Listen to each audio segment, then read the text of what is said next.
Nikel Indonesia resmi masuk daftar komoditas yang dipercaya melibatkan pekerja paksa dan atau pekerja anak (TVPRA) yang dirilis 5 September 2024.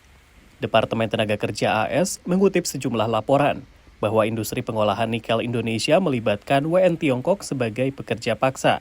Mereka direkrut lewat penipuan, digaji lebih rendah dari kontrak, kerja lebih panjang, serta menerima kekerasan fisik dan verbal.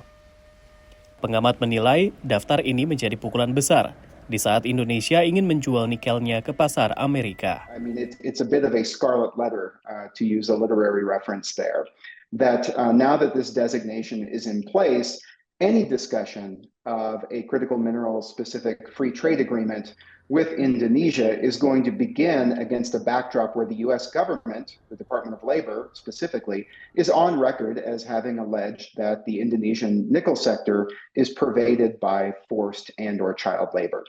Indonesia tengah berupaya menjalin kerjasama perdagangan bebas terbatas atau Limited Free Trade Agreement dengan Amerika. Indonesia ingin nikel dari tanah air masuk pasar mobil listrik Amerika yang tengah mendapat insentif pajak dari Undang-Undang Pengurangan Inflasi AS.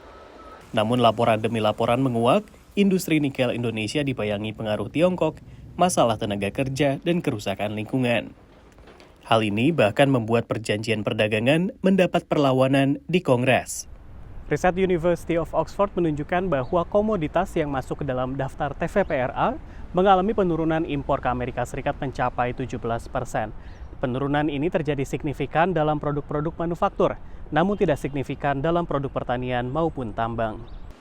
Masuknya nikel Indonesia dalam daftar ini dianggap pengamat sebagai tekanan untuk Indonesia. Selama ini kan kita sudah melihat berbagai laporan, mungkin lebih banyak di media, dan mungkin lebih banyak datang dari berbagai civil society, tetapi responnya pun mungkin masih terbatas.